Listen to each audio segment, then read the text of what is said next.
boa noite a todos. Que Jesus nos abençoe mais uma vez nessa noite.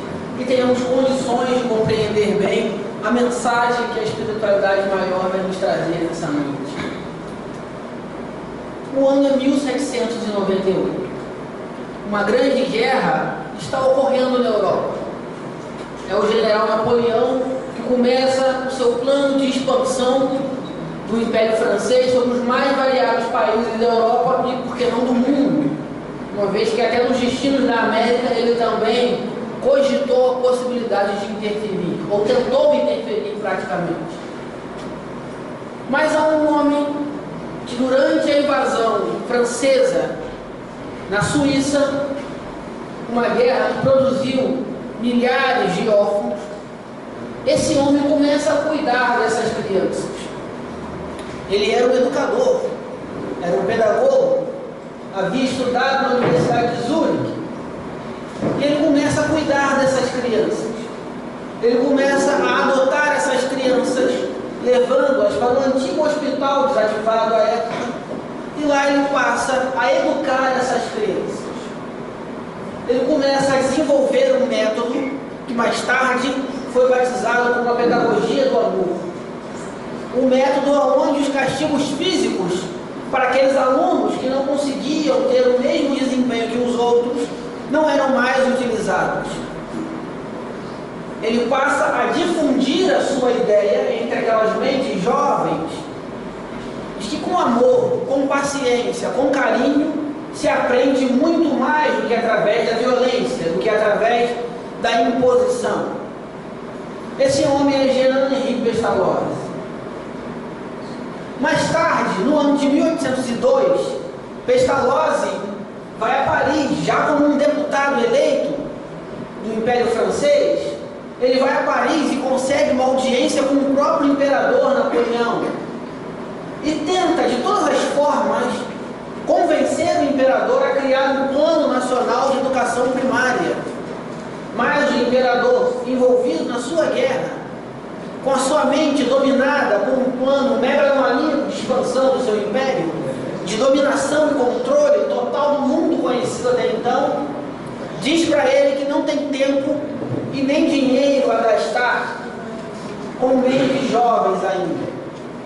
Ele não tinha tempo para cuidar de alfabetos. Ele tinha coisas mais importantes a fazer.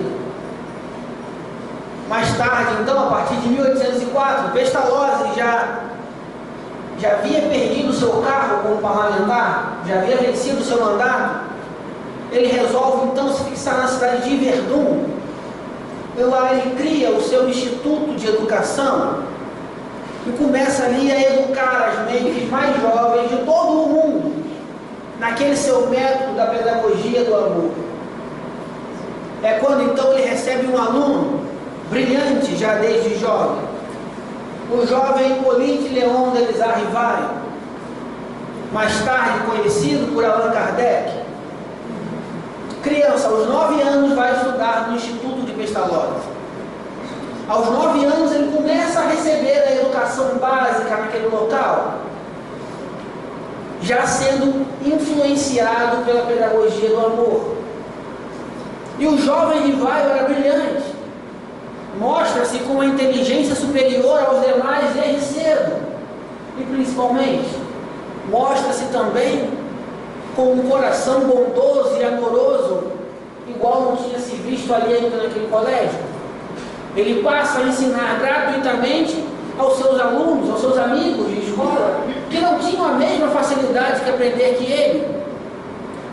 Aos 14 anos, quando Pestalozzi tinha que viajar para algum lugar, ia se ausentar do instituto, era o jovem político que ficava responsável pela área de educação daquele local, até que o professor retornasse.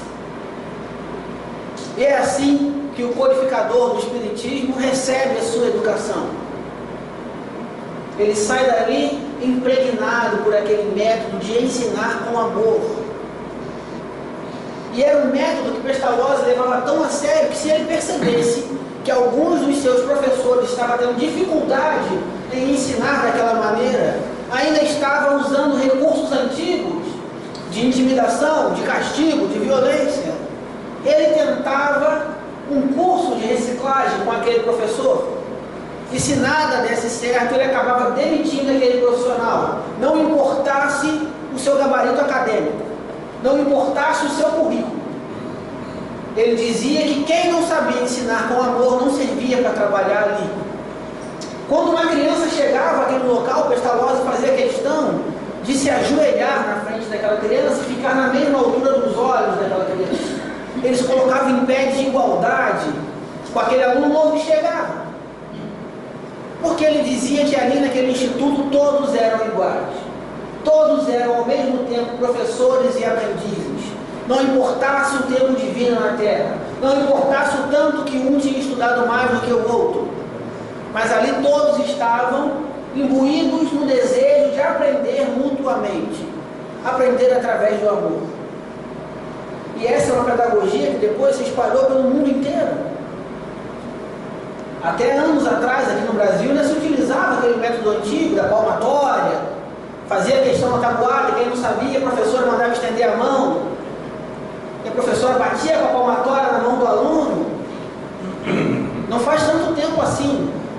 Se nós formos pensar na história cronológica do mundo, 50, 60 anos não é tanto tempo assim. E é mais ou menos até esse tempo atrás ainda se utilizava muito desse método aqui no Brasil.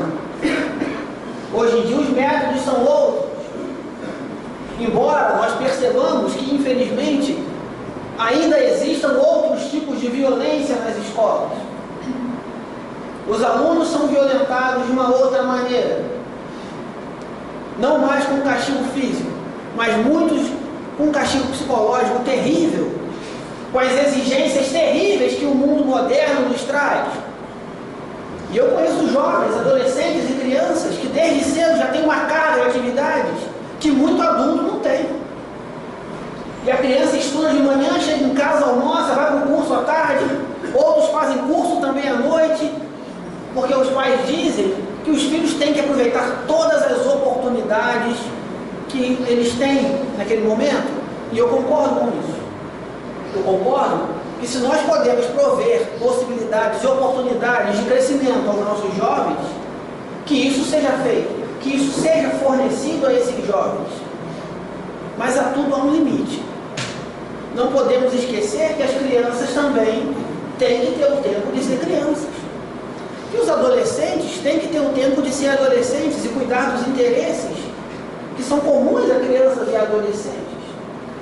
Assim como os adultos, também não é saudável que um adulto trabalhe 12, 13 horas por dia e não tenha tempo para cuidar da sua própria vida familiar, da sua vida pessoal, da sua vida espiritual. Quantas e quantas pessoas eu conheço e às vezes eu falo, nossa, mas você ia ao centro, não vai mais, o que está acontecendo? E agora estou trabalhando direto, de domingo a domingo. E isso não é saudável para ninguém. O trabalho que deveria então dignificar aquela pessoa se torna uma carga terrível, se torna um tormento na vida de qualquer um, assim como um processo de aprendizado, que é o que deveria animar essas mentes jovens. Não há nada melhor na vida do que aprender, do que obter informações. O nosso cérebro, ele pede isso. Nós somos seres ávidos por aprender constantemente. Mas quando esse processo de aprendizagem se torna um castigo, se torna um tormento, isso é uma digressão que nós cometemos. Isso, na verdade, é um distúrbio, é um transtorno que nós causamos na mente dessa pessoa que é obrigada a aprender constantemente, que não tem tempo de aprender de outras formas. Então nós precisamos parar para pensar um pouco nisso também. Se nós, em alguns momentos, não estamos cometendo violências também com mentes mais jovens. Porque quem é que diz que a gente só aprende dentro de uma sala de aula, 24 horas por dia? Nós aprendemos em qualquer ambiente que nós estejamos. Nós aprendemos na vida. A vida é uma grande escola para nós. Tem o seu caminho, tem a sua responsabilidade, tem o seu grau de importância na nossa vida. Assim como a escola também tem um grau importantíssimo de instrução na nossa vida, assim como a faculdade terá, quando nós assim chegarmos à faculdade, também terá o seu nível de importância, também irá abrir a nossa justamente para um novo caminho, mas tudo dentro de um limite, tudo a seu tempo, tudo dentro de um processo que é gradual, que vai passando. Então nós precisamos entender que não é normal alguém que não queira estudar nunca, não queira aprender nada. Isso também não é normal, carece de cuidados. Mas também não é normal quando nós também forçamos alguém a cumprir uma série de atividades acadêmicas, que no fim das contas não vão atribuir em nada de positivo para aquela pessoa, porque vai chegar um momento em que a mente dela vai estar saturada, ela não vai mais acreditar ali. Então Pestalozzi entendia bem esse equilíbrio das coisas. E no seu instituto tinha um momento de recreação, tinha o horário de estudo e tinha também um momento de recreação, em que as crianças podiam voltar a ser crianças naquele momento. Elas iam brincar, elas iam se divertir. Tudo dentro de um planejamento pedagógico. Até a diversão no Instituto de Pestalozzi tinha um sentido. Até as brincadeiras tinham uma razão de existir naquele momento. Tudo estudado dentro de um plano pedagógico, que ele cumpria à risca e que dava resultados. Então nós vamos ver o jovem Hipólito sair de lá, formado em pedagogia, química, física, matemática, professor de letras, um poliglota, saiu de lá um jovem falando 5 idiomas, além do seu idioma natal, francês, falava inglês, italiano, alemão e o espanhol. E tinha uma certa fluência também no latim. Então podemos dizer que falava 6 idiomas. Um jovem que quando voltou à França e começou a trabalhar como pedagogo, revolucionou o sistema educacional francês com as suas obras. Até hoje, muitos livros escritos pelo professor Rivaio, como era conhecido à época, ainda são utilizados na França, porque eram livros com métodos e ensinos muito à frente do seu tempo. E foi esse homem que foi escolhido e preparado pela espiritualidade para trazer a doutrina espírita ao mundo, para nos trazer esses ensinamentos, para nos mostrar que Jesus tem um plano para esse planeta, que Jesus, sendo o governador espiritual desse planeta, tem um plano que está sendo executado à risca desde a criação desse mundo, para nos mostrar que nós não estamos sozinhos nesse planeta, mas que há outros irmãos num plano diferente da vida, que nos circundam, que nos rodeiam o tempo todo, e que se hoje nós estamos aqui nesse plano material da vida, no plano físico, daqui a um tempo nós estaremos no plano invisível, estaremos no plano espiritual. E esses que estão no plano espiritual estarão aqui no plano físico. A vida é uma constante troca de dimensões, é uma constante viagem que nós fazemos. Hoje eu estou aqui, amanhã eu estou lá, aquele que está lá amanhã está aqui. E assim nós vamos nos desenvolvendo, e assim nós vamos aprendendo. Mas voltando a falar de Pestalozzi, quando perguntado a Pestalozzi da onde ele havia desenvolvido esse método, da onde ele havia descoberto esse fantástico método de ensinar pelo amor. Hoje, o que para nós é algo totalmente inconcebível, ensinar através de um castigo físico, na época de Pestalozzi era algo revolucionário não ensinar dessa maneira. E quando eu falo que o mundo já foi pior do que é hoje, as pessoas não acreditam. Mas é verdade. Houve uma época em que as pessoas achavam que a única maneira de ensinar algo para alguém era através do castigo, era através da coação física. Quando perguntavam a Pestalozzi como ele havia desenvolvido esse fantástico método, Pestalozzi dizia, com toda a simplicidade do seu coração, que ele havia aprendido de Jesus. Que Jesus, o Evangelho de Jesus, na verdade, era o que o havia inspirado e ensinado a lecionar com amor. E quando nós realmente voltamos no tempo e vamos nos lembrar da passagem de Jesus, tudo o que ele fez durante o tempo em que ele esteve aqui foi ensinar com amor. Foi mostrar para nós o caminho que nós deveríamos seguir. Foi nos indicar a direção a seguir, com amor. Jesus não usou de violência em tempo algum. Ele foi duro, foi severo em algumas oportunidades, porque era preciso ser.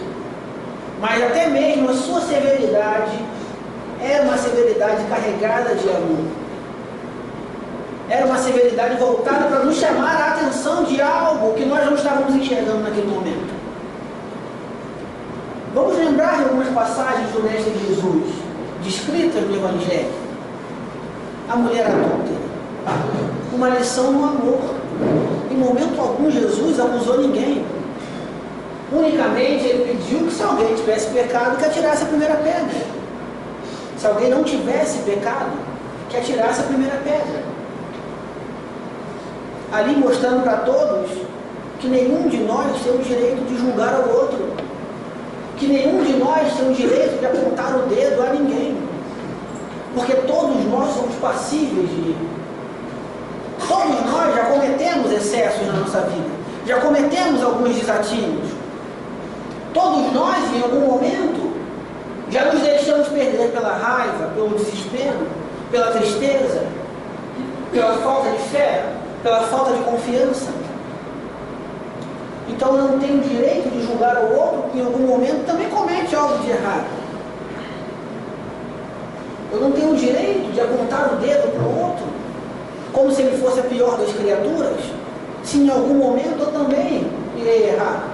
Porque faz parte do nosso processo de crescimento. Porque faz parte da nossa caminhada evolutiva cometer ainda alguns desatinos. Cometer alguns equívocos na nossa caminhada. Então é importante nós pensarmos nisso. Que Jesus, naquele momento, usou esse método do amor. Sem acusar a ninguém, ele provou a todos ali que ninguém tinha o direito de julgar aquela mulher. E quando todos foram embora, e ele pergunta a ela: filha, cadê aqueles que te julgaram, que te condenaram? E ela olha e fala: foram embora, Senhor.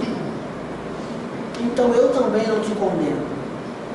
Ele olha para aquela mulher, e se nós fechássemos nossos olhos, poderíamos imaginar a cena de Jesus naquele momento, olhando docemente para aquela mulher, um olhar transparecendo amor, um olhar transparecendo perdão, um olhar transparecendo piedade, no sentido mais puro da palavra, um olhar que transparecia principalmente compreensão. E ele diz para aquela mulher: eu também não te condeno, vá e não tornes a pecar. Naquele momento o Mestre Jesus dá uma lição para aquelas pessoas, dá uma lição para aquela mulher, dá uma lição para a humanidade inteira. Ele, que não tinha nenhuma mácula no seu caráter, já alcançou a perfeição relativa, que já havia feito o sacrifício de reencarnar. Alguns autores espirituais dizem que Jesus demorou aproximadamente 2000 anos adensando o seu corpo perispiritual, adequando o seu corpo astral para que ele pudesse reencarnar no plano físico. Ele, já um espírito puro de uma matéria que nós não temos nem noção de definir como é, teve que voltar a adentrar num corpo denso de carne. Então esse processo, para que Jesus pudesse voltar a reencarnar, demorou 2000 anos, segundo alguns autores espirituais, como Joana de Ângeles, por exemplo. 2000 anos. Quer prova de amor maior do que essa? Se passar 2000 anos reagrupando, reconstruindo todo o seu corpo, para que você possa vir aqui e depois de 33 anos sofrer tudo aquilo que ele sofreu, sem acusar a ninguém, em momento algum. E nós, quando estamos andando, principalmente hoje, está fazendo um pouco de frio, e a gente dá uma topada, olha o tanto de impropérios que a gente profere naquele momento, tanto de palavrão, de xingamento, o tanto de palavras horrorosas que nós dizemos, porque a gente deu uma topada no canto da mesa, no canto da cama. E isso é natural que assim seja. Nenhum de nós está na condição de Jesus. Nós estamos aprendendo, estamos no caminho. Então é natural que seja assim. Nós não temos que nos sentir culpados também, as piores criaturas da Terra, porque nós não conseguimos nos controlar em algum momento. É natural que seja assim. Eu estou aprendendo ainda a lidar com as minhas emoções. Eu estou buscando ainda construir esse ser dentro de mim.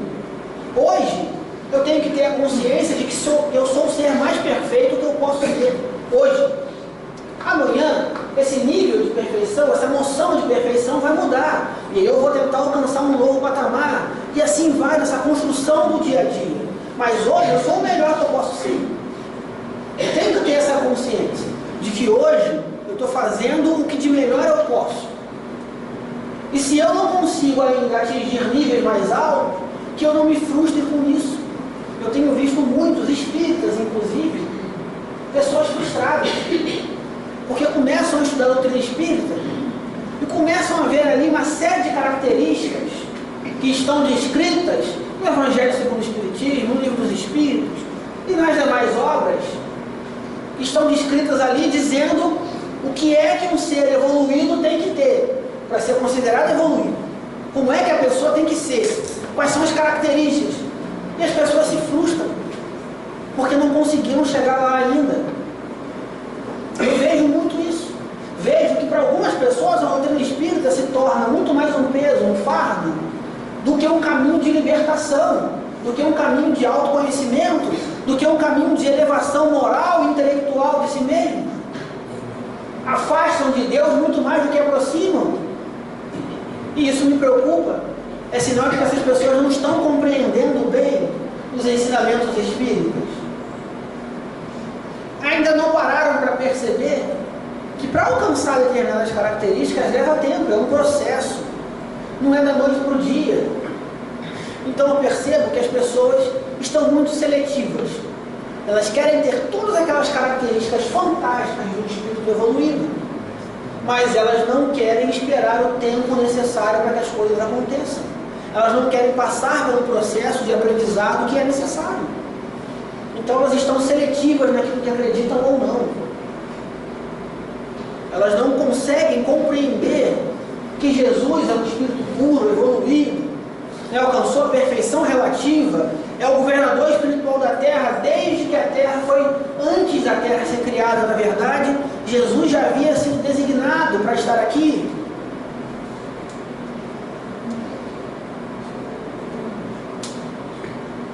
Mas Jesus não foi criado já perfeito. Foi criado também simples e ignorante como todos nós. E é isso que nós precisamos entender.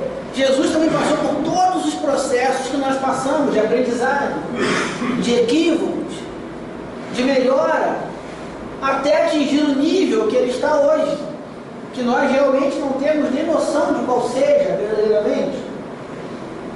Só sabemos que já é um espírito de uma grandeza universal, é um espírito crístico, já atingiu um estágio de Cristo, só que passou também por processos de aprendizado. De repente, ainda é um passado católico que nós trazemos, se não dessa vida, mas de outras às vezes, de ainda confundirmos Jesus e Deus, de acreditarmos que Jesus e Deus são o mesmo ser. E isso ainda vem trazendo uma carga histórica que nós trazemos, e nós ainda não conseguimos acreditar. Quando nós dizemos que Jesus foi criado simples e ignorante, e que hoje atingiu esse nível, e que nós um dia chegaremos ao nível também de Jesus, de espírito puro, eu sei que isso ativa um gatilho mental na gente, que fala assim, mas é impossível. Sei que nem Jesus nunca, isso é impossível. Olha como é que eu estou ainda, está tão longe disso acontecer. Quem disse? Quem falou? Qual é a medida que eu estou utilizando para me comparar com as outras pessoas? Quem foi que falou que é impossível? Se o próprio Jesus já nos diz que é possível. Se nós já vemos na Bíblia, está lá no livro de Eclesiastes, a gente confunde, às vezes a gente pensa que essa frase que eu vou dizer agora, que ele disse foi Jesus, não foi. É uma frase que está no livro de Eclesiastes. Vós sois deuses, podeis fazer coisas incríveis. Está lá no livro de Eclesiastes, na Bíblia. Então está lá dizendo que eu sou um Deus, que eu posso fazer coisas incríveis. Mas por que eu não acredito? Às vezes eu fico pensando, o que é que foi que nos ensinaram? O que é que nós fizemos com a nossa mente ao longo das nossas encarnações para que nós cheguemos agora nesse ponto tão descrentes da nossa própria capacidade, da nossa própria natureza divina? Chega um momento então que eu começo a pensar que nós também devemos aplicar a pedagogia do amor em nós mesmos. Eu preciso começar a me amar mais, a acreditar mais em mim, a acreditar na minha própria capacidade de fazer o bem, na minha capacidade realizadora de coisas fantásticas. Mas ao longo do tempo fui perdendo a crença em mim mesmo. E eu chego num momento totalmente descrente da minha capacidade. E eu não vou conseguir vivenciar a pedagogia do amor, aplicar esse ensinamento tão sublime nos outros, se eu não conseguir, se eu não começar por mim mesmo. Se eu não começar a acreditar verdadeiramente em mim.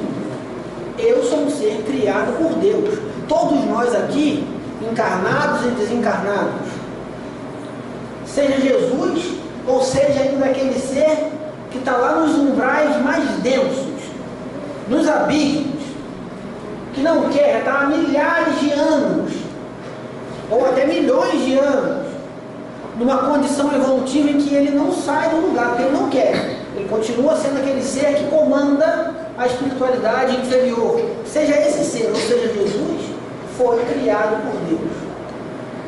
Foi criado com o propósito de evoluir. Portanto, temos capacidade de fazer o bem. É a energia criadora de Deus que flui através de nós.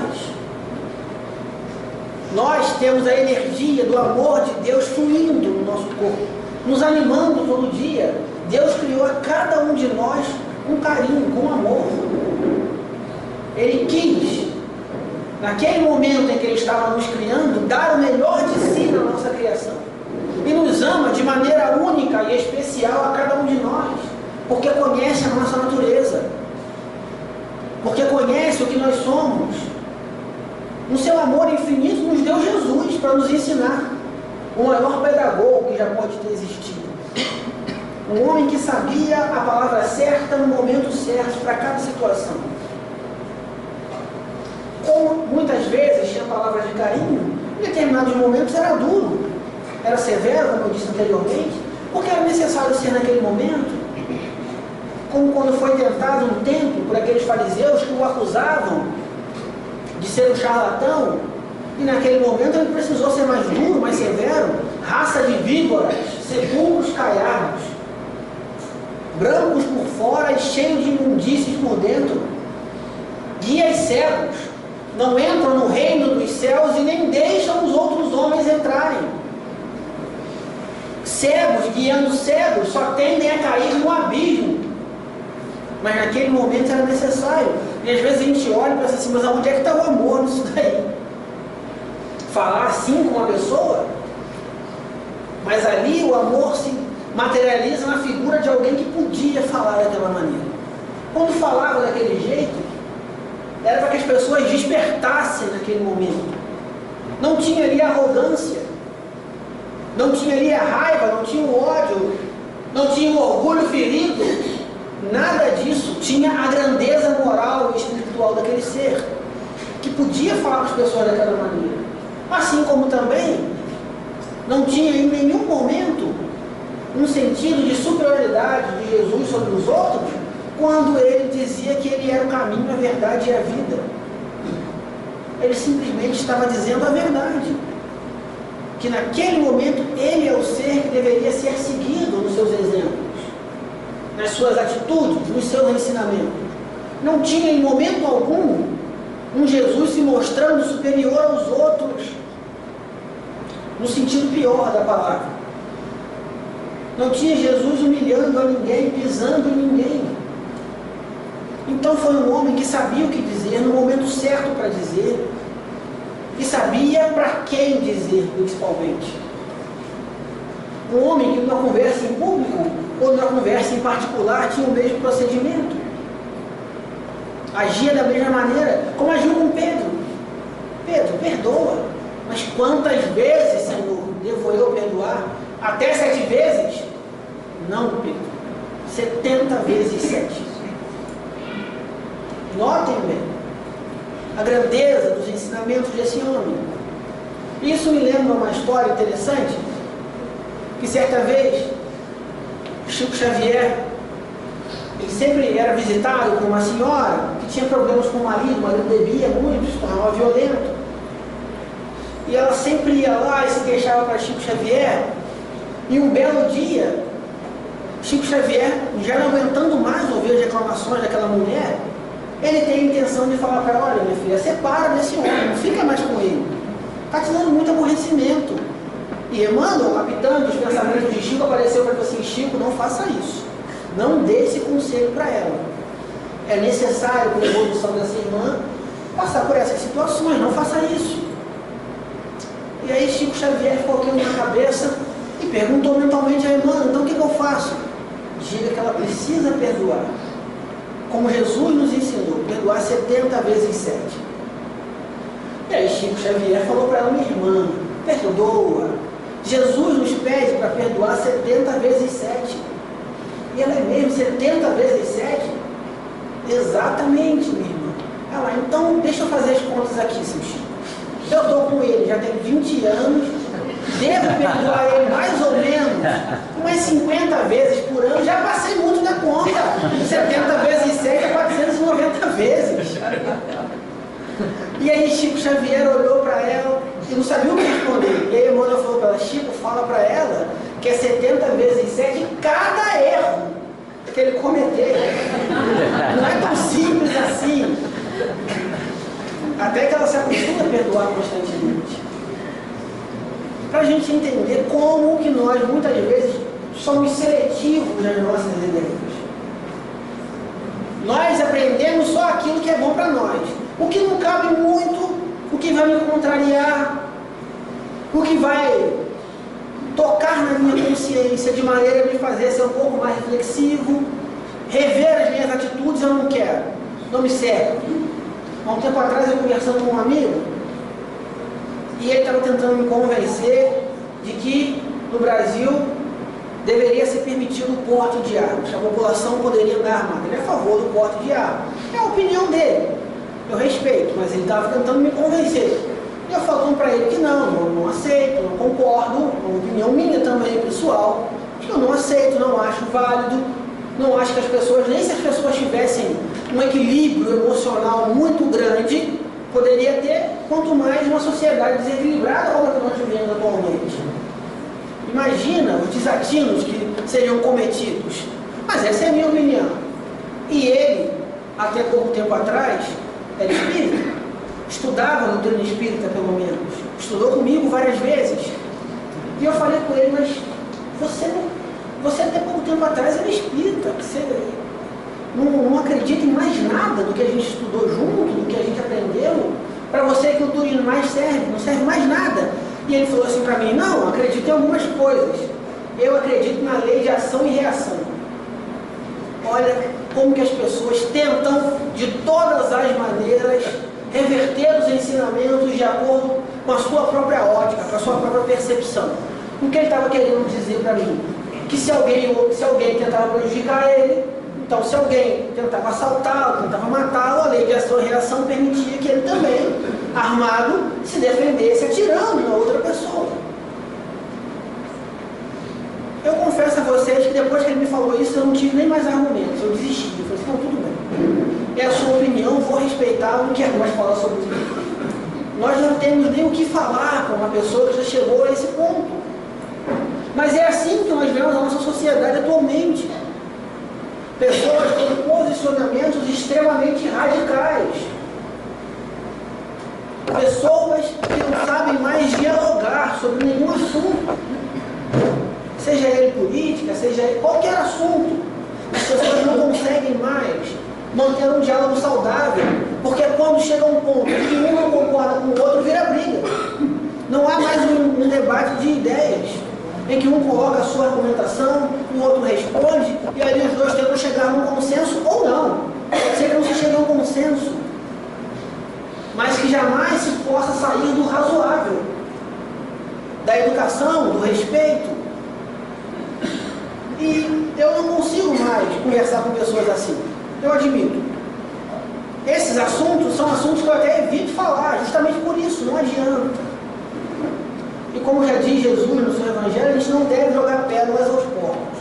Não que eu seja fantástico, maravilhoso e ele seja a pior criatura do planeta. Tem também inúmeras qualidades. Mas é nesse sentido. Não adianta eu tentar falar sobre ensinamentos cristãos para uma pessoa que está envolvida em toda essa onda de revolta.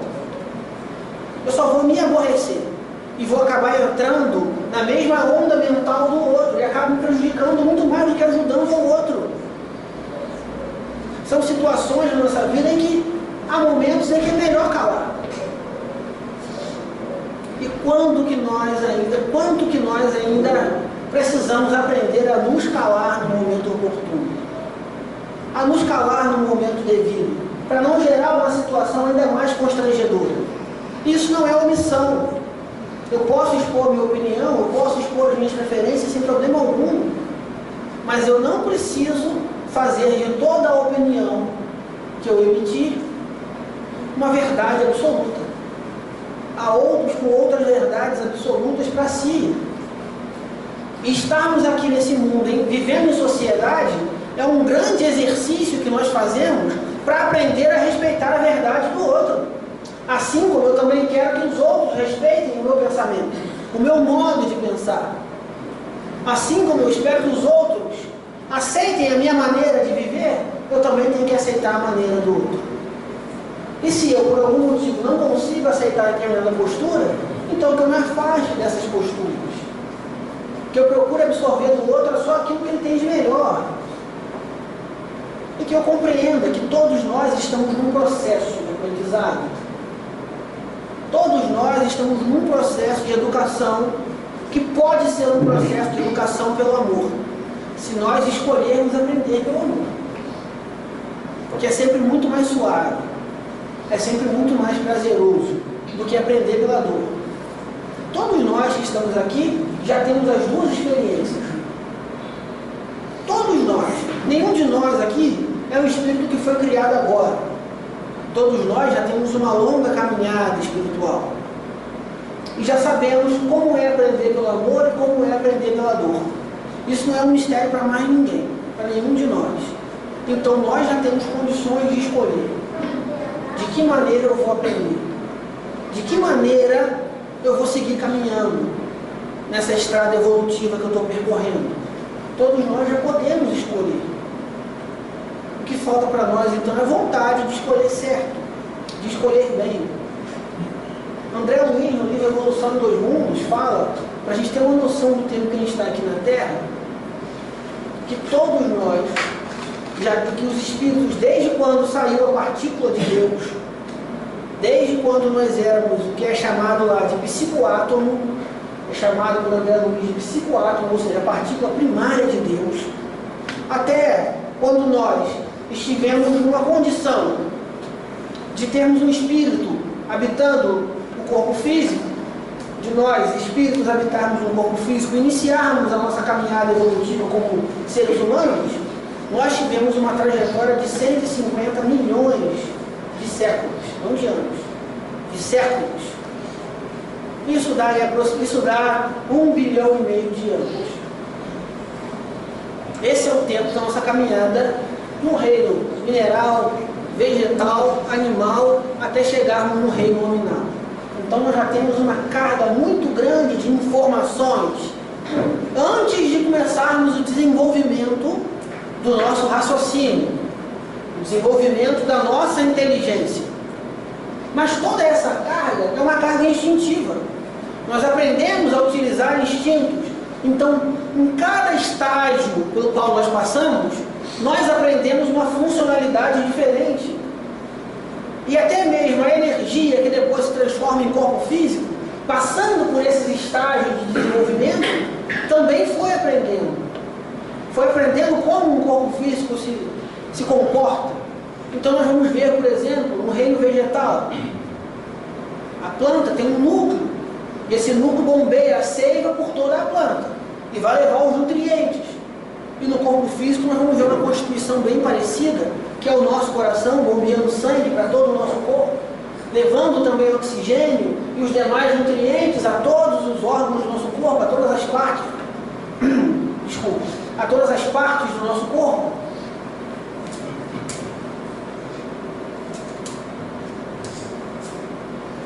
Então nós vamos ver que a passagem por esse reino vegetal serviu para que ensinasse ao nosso coração de que maneira funcionar automaticamente, porque ele bate e funciona sem que eu pense nele. Há momentos do dia que a gente nem lembra que tem um órgão aqui dentro com essa funcionalidade, mas ele continua funcionando. Então todos nós já temos uma estrada longa, e a maioria dos seres da Terra, ainda segundo André Luiz nessa obra, a maioria dos seres da Terra tem pelo menos, no mínimo, 40 mil anos de encarnação, de encarnações no reino hominal. É um tempo considerável também, gente. E eu vou aprender bastante coisa nesse tempo. Então é chegado o momento de nós colocarmos em prática tudo aquilo que nós temos aprendido. Eu sei que nós já colocamos. Isso é visível para mim, que nós já colocamos. Que a humanidade caminha a passos largos para a evolução. Por mais que nesse momento eu veja as notícias nos jornais, ou leia coisas na internet, e não me pareça uma verdade. E não me pareça que realmente nós estejamos caminhando rumo ao mundo de regeneração. Mas estamos. E ele é cada vez mais próximo de nós. É cada vez mais real na nossa vida. Como eu falei aqui anteriormente, há coisa de 60 anos atrás no Brasil, aproximadamente, um pouco mais ou um pouco menos, nas escolas não se utilizava palmatória. A criança não queria, não sabia tabuada, não conseguia decorar tabuada, pancada na mão. A professora mandava o aluno lá esticar o bracinho e descia palmatória na mão do moleque. Nas próprias salas de aula tinha um castigo, a pessoa ficava ajoelhada no milho lá, porque tinha feito bagunça na escola. Hoje em dia isso é inadmissível. Pode até ser que aconteça em alguns casos, não descarta essa possibilidade. Infelizmente o ser humano ainda é capaz de cometer alguns desatinos. Mas é raro. Se acontece ainda, é raro. E quando vem a público, a comoção social que se tem é de que rapidamente se sufoque esse tipo de atitude, que ela seja extirpada. Ao passo que também nessa época, as famílias sabiam que os filhos apanhavam na escola dos seus professores. E concordavam e diziam, pode bater mesmo, porque ele não quer fazer nada, se fizer bagunça, bate mesmo. Gente, hoje em dia isso não acontece mais. É um avanço para a nossa sociedade, que está avançando em muitos pontos. E nós temos que aprender com os erros que nós cometemos e buscar não repetir mais. Hoje em dia nós vemos jovens que de uma maneira ou de outra, concordando ou não com a atitude que eles tomam, eles já tentam buscar lutar por um mundo melhor. E aqui não há nenhum posicionamento político, me entenda. Independente de eu concordar ou não com o que se faz, mas já é um movimento que a gente vai acertando com o tempo e vai adequando realmente com o tempo com o aceitável. E aí aquilo que é cometido em excesso, os desatinos cometidos vão sendo corrigidos, o que está certo vai sendo aprimorado, porque a nossa sociedade está amadurecendo. Se a gente for pensar bem, o Brasil é um país de democracia extremamente jovem. Até 1989 não tínhamos um presidente eleito. É pouco tempo de democracia. E nós estamos aprendendo a conviver também democraticamente, politicamente. Nós estamos também aprendendo a conviver no amor, que é o mais importante. É necessário esse aprendizado. É necessário esse tempo de convívio. É necessário olhar para nós mesmos e aplicar a pedagogia do amor em nós. É de suma importância que eu aprenda a me amar, que vocês aprendam a se amar. Porque quando nós aprendemos verdadeiramente a nos amar, depois disso fica impossível eu não querer espalhar o amor para as outras pessoas. Depois disso fica impossível eu não querer ajudar outras pessoas a sentirem também toda a felicidade que eu sinto por já carregar o amor em mim. E eu sei, gente, eu estou falando aqui com vocês há quase uma hora, e muitos de vocês podem estar pensando que estão passando por momentos terríveis na vida de vocês, que eu não sei quais são, e que esses momentos complicados inviabilizam vocês a sentirem esse amor que eu estou falando aqui que nós deveríamos sentir, que a vida de vocês está ruim. Eu imagino que algumas pessoas aqui podem estar passando por momentos assim, e eu entendo esses momentos, e eu entendo essas pessoas também, e eu realmente não sei o que a vida de vocês está fazendo com vocês nesse momento. Realmente eu não tenho muita proximidade no dia a dia com a grande maioria de vocês aqui. Eu não sei realmente o que pode estar acontecendo. Mas sinceramente, eu não sei nem se é importante saber o que a vida está fazendo com vocês. Mas é muito importante saber o que vocês estão fazendo com a vida de vocês. No dia a dia de vocês, com as contrariedades que vêm, que todos nós somos vítimas delas, com as tristezas que nós muitas vezes sentimos, com a felicidade que nós temos, porque ninguém passa uma vida inteira sem ser feliz em nenhum momento. Todos nós temos essa condição e temos momentos felizes na nossa vida. A verdade é que se a gente fosse analisar a nossa vida, nós perceberíamos que tivemos mais momentos felizes do que tristes. Mas os momentos tristes marcam muito mais a nossa memória. É como um casal que fica 10 anos junto. Durante 9 anos e meio foi de felicidade plena. Eles se amavam muito, se davam bem.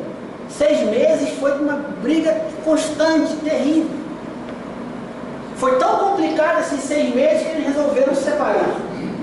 Resolveram que aquele relacionamento não dava mais certo. Não é contra a separação, cada um faz o que acha que deve. Mas eles acharam que naquele momento não tinha mais como ficar junto.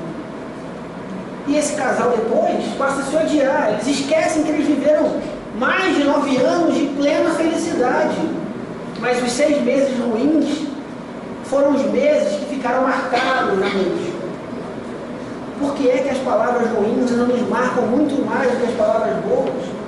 Por que é que as atitudes ruins não me marcam muito mais do que as boas atitudes que alguém tem comigo? Então é alguém bondoso comigo 10 vezes. Se na 11ª atitude dele ele não for tão bondoso comigo como eu achei que ele deveria ser, ou se ele me prejudicou de alguma maneira, pronto, eu esqueço, só fica gravado aquilo que de ruim me aconteceu. Isso tudo vai gerando lixo dentro de nós.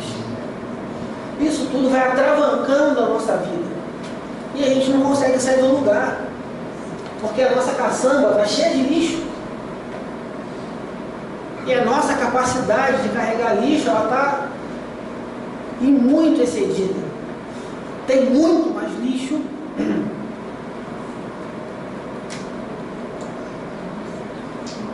Tem muito mais lixo do que nós podemos carregar naquele momento. Na verdade, gente, nenhum de nós deveria carregar lixo nenhum mais. Lixo a gente recicla, joga fora. Recicla o que dá para reciclar, o que não dá a gente joga fora, descarta. Transforma em adubo. Ouvi uma história uma vez, interessantíssima, de uma médium famosa em São Paulo, trabalhou durante anos com Eurípides Barçanufo, Dona Maria Modesto Cravo, uma médium fantástica. Era uma mulher de família tradicional na cidade onde ela morava, uma mulher de família católica, ela própria católica, se casou na igreja e tudo mais, mas ficou doente uma época, teve tuberculose, e no início do século a tuberculose era uma doença fatal, não tinha um tratamento. Era difícil o tratamento da tuberculose. Em mais de 80% dos casos, a pessoa desencarnava. E ela procurou os médicos e tal, e no fim das contas pediram que ela procurasse Eurípides Barçanufo. Eurípides Barçanufo, um médium fantástico. Tinha todos os tipos de mediunidade muito desenvolvida, inclusive a mediunidade de cura. E ela passa então por um período de tratamento com Eurípides e consegue se curar. Depois disso, ela se torna espírita, passa a trabalhar com ele, desenvolve a sua mediunidade, começa a psicografar mensagens, começa a fazer pinturas mediúnicas. Só que a sociedade em que ela vivia não aceitou aquela mudança. Era uma mulher de família rica, se casou com um homem também de família tradicional. Principalmente a sociedade da época, majoritariamente católica, não aceitou aquela mudança. As suas amigas, que eram companheiras até então, viraram as costas para ela. E aí um belo dia, no dia do seu aniversário, ela recebe um presente de uma dessas amigas, que há muito tempo não falava com ela. Quando ela vinha pela rua, elas atravessavam a calçada para o outro lado, faziam questão de nem passar na mesma calçada que ela. E ela espantou-se, ficou feliz com aquele presente.